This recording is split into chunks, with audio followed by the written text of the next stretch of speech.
OMG, Stray Kids copied Loud? Blackpink stole this beat? Not quite. Hello everyone, I'm Swamp Marsh, but you can call me Swamp.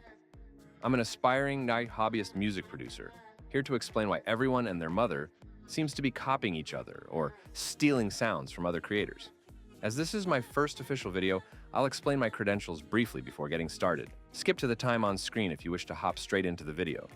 I've been playing musical instruments since I was about 11. I dabbled in piano, strings, woodwinds, brass, and the stereotypical rock band instruments.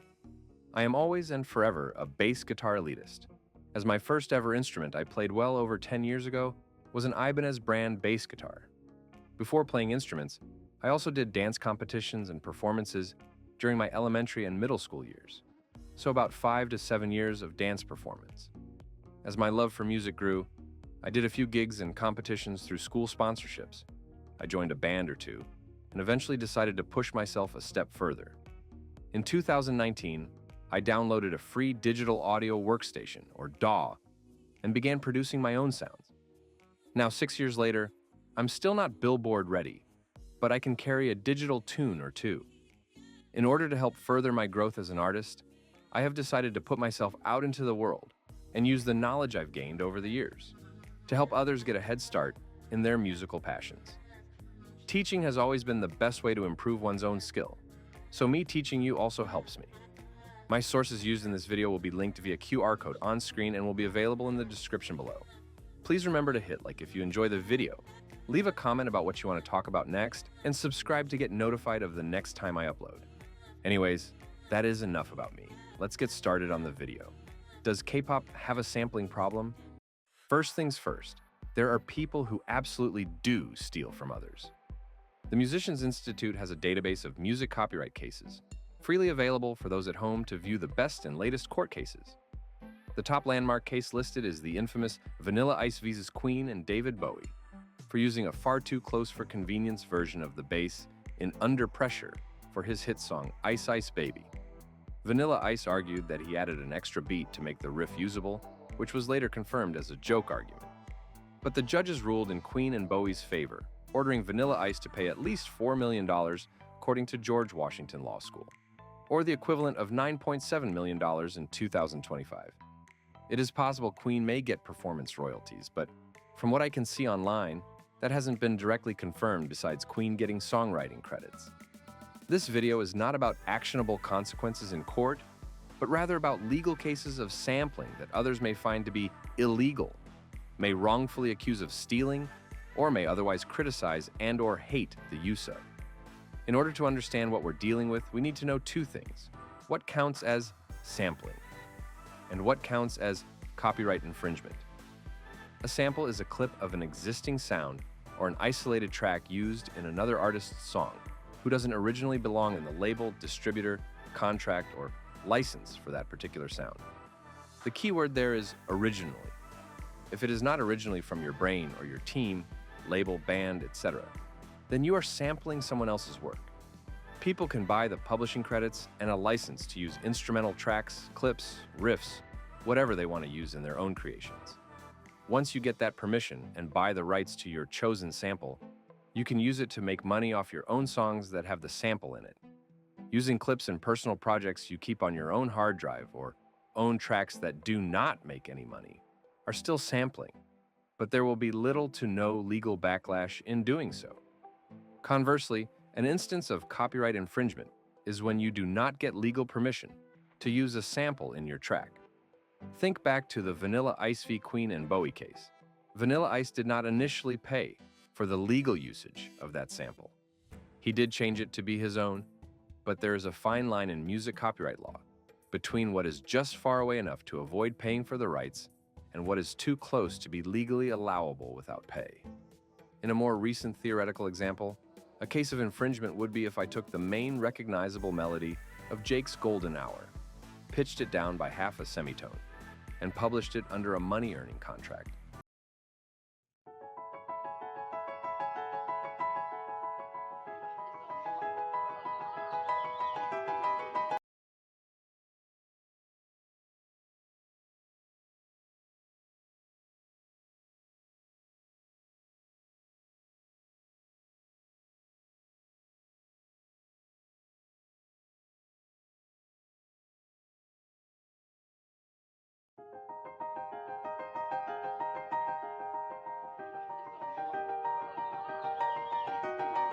It is still very obviously Golden Hour by Jake, not Yellow Minute by Swamp. I cannot go on a talk show claiming this is my own sound just because I made one small change, even if it honestly doesn't sound bad at all. If we go back to the GW lawsuit, they explain that the sounds were so similar in Ice Ice Baby and Under Pressure that it causes confusion about which is playing for listeners. If I did not pay Jake or his label for the rights to this sample, I could not use it in a track that makes money by, say, uploading it to Spotify or to Apple Music.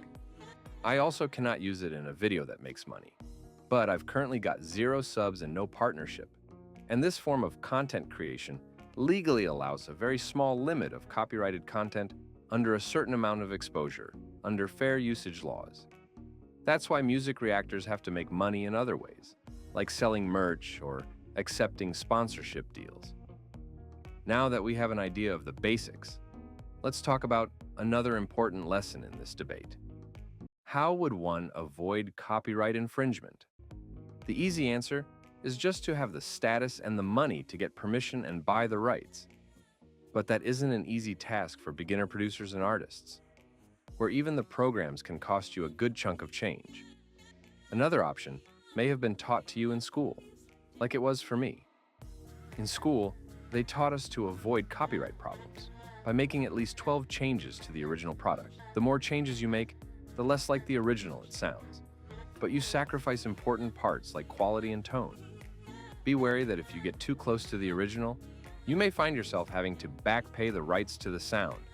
If you don't have the money for an instrument, a plugin, or the equipment to host a friend, then there is another legal option for sampling for you. I am not sponsored by this company yet, but I personally use the website Splice for getting anything I can't or don't do myself. Everything here is a public domain that you purchase through the use of credits, given monthly when you buy Splice's subscription service. It hosts thousands of samples you can add to your work without the worry of catching a copyright charge. A key ear may even recognize some of the things on this website.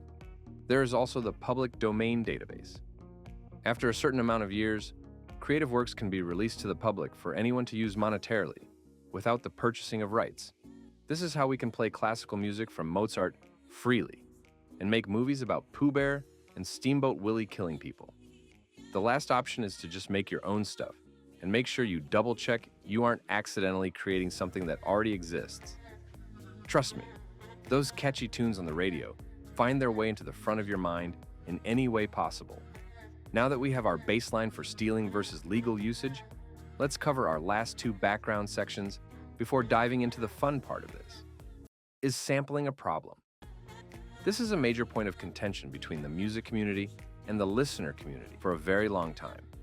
Assuming the creator is free of any legal trouble, it is up to opinion if you want to create or listen to works that use samples. In today's world, avoiding listening to sample work will be difficult depending on the genre.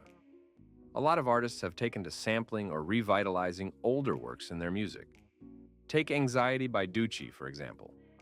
This song is just the instrumental of Somebody I Used to Know, but revived by Doichi after she worked out the usage rights. Rap and hip-hop tracks heavily use sampling to pay homage and respect to another artist, or build on a sound as a renewed concept. When creating, some may take inspiration from sample clips and alter or spin the idea into their own, while some make the sample a focal point in their track. An example would be the sample used in Stray Kids' Maniac.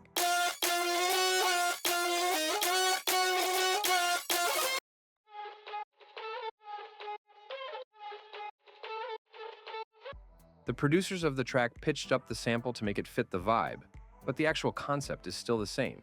You can still tell it is definitely the sample, and not an inspired idea.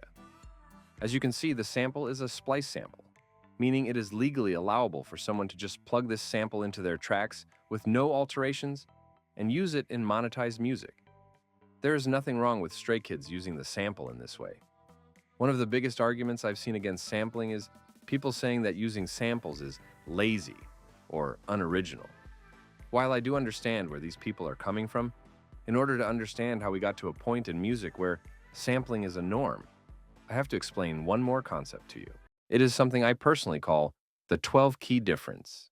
When you are creating music, you have to pick a scale you want to stick with for at least the majority of your song. Some may choose the stereotypical C major, the scale heard in a vast majority of pop music, while some may go for a more melancholic D minor. If we take one octave on the keyboard, C through B, there are 12 total keys between each octave. Each scale is going to use only 7 of these keys. The rest can be used in heavy moderation, but you cannot use them consistently through the piece without your sound being all over the place. Here's an example of sticking to scale, mostly sticking to scale, and not sticking to scale.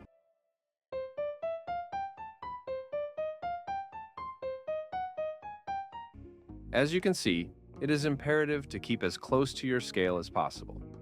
While you can stray away from it, you have to come back eventually and do what we call resolving the sound for the listener, or the act of circling back to a point of familiarity and comfort. While you may think this sounds fine on its own, when played in succession with other tracks, this heavily out-of-tune melody will become lost in the track, creating confusion for listeners.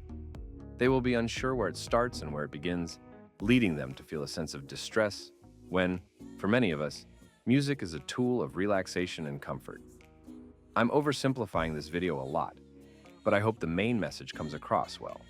Music is a free-flowing system of creation that has an infinite number of possibilities and an infinite number of rules. While you can do what you want, listeners are still going to want structure in their music. Those rules and that preference is why I call this section the 12-key difference. Per octave, per instrument, you have a maximum of 12 keys total to your disposal. When you think about all those 12 keys being used in an infinite amount of ways, it seems like there should never be a moment where two sounds are similar. Yet we hear cases constantly about two songs being too similar, and everyone and their grandmother use C major scale on the radio.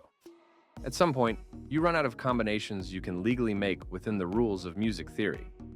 There are only so many scales, so many pairs, etc. Without a major breakout in the music industry that gives us a new range of sound, we will eventually use up all of our good-sounding combinations. The use of sampling makes our time without this breakthrough easier. We can alter things with plugins, effects, chops, anything we can to make a sample sound like ours, and we don't have to worry about hitting that impending ceiling of limitations. It might make everything sound the same or boring, but if we truly cared about repetition in the music space, then remixes would not do so well. Dough Cheese song Anxiety would have bombed, and I'm Blue remixes would never reach the radio. There is still fun and creativity to be had in building off of each other rather than keeping to our own lane. Until we have a new way of creating unique sounds, I think sampling, remixes, and revitalizations are going to have a major hold on the industry. However, this whole thing isn't exactly what you came here for. Let's get to the fun part of this: K-pop and sampling. As mentioned earlier, sampling is more prevalent in certain genres like rap, hip-hop, and K-pop. There has also been a growing surgence in sampled material in pop as well. Here's some examples of samples being used in K-pop, starting with Blackpink.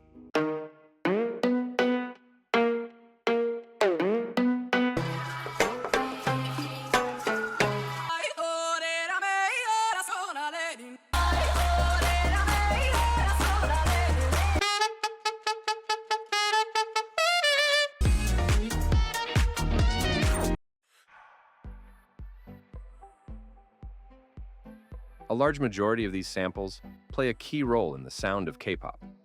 Some may just wave it on, as a large part of the fan base are there for vocals and faces. But to those that are here for the tracks, this may feel disappointing at first. Speaking as a longtime K-pop fan myself, K-pop is largely based on physical appearance, visual performance, vocal ability, and parasocial connections with fans. K-pop is not built on the sound of the instrumental, but some groups have excelled by using experimental or outside-of-industry sounds in their music. Some have also excelled by giving the audience a sense of unpredictability, which is different from the unpredictability of the scale, as mentioned before. One example that pops into my head first is a tease. They are known for having an explosive ending chorus right up until the end, then stripping it away, leaving you with the desire to hit play again. But for the most part, a majority of K-pop fans are in it for the actual people involved, not the sound. This lax expectation allows K-pop companies more freedom in how they create their tracks. Since most groups release one or more albums a year, K-pop finds itself running out of good combinations faster than the other genres. And now we are in the world of sampling. Again, if done legally, sampling is not a bad thing. It is a byproduct of a very oversaturated market. However, there have been a lot of new songs coming out with multiple samples front and center. How could we solve this problem? The best solution I can think of is to limit how much exposure the sample should get. I don't think it should be so upfront that anytime someone recalls the track, the first thing they think of is the sample. An example, take Venom from Stray Kids. While this is one of my favorite songs from them, the first thing I think of when remembering the track to this song is the sample during the chorus. I would like to see samples being used to support an original melody and fill the space in the track. I would also be fine with samples being used as attention grabbers during the start or end of a song. While sampling is fine, we do also have to be mindful of where the stopping point should be. Is it really creating music if you are slapping exclusively samples into a track, then publishing it for money?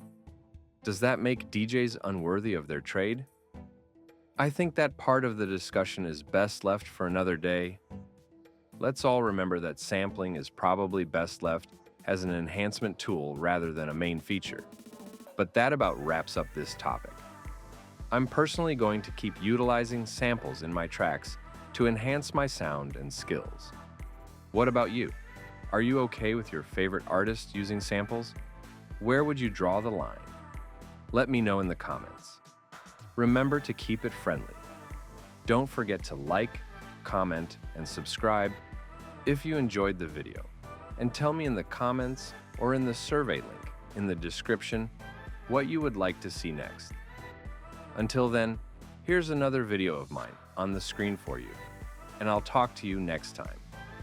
Happy sampling!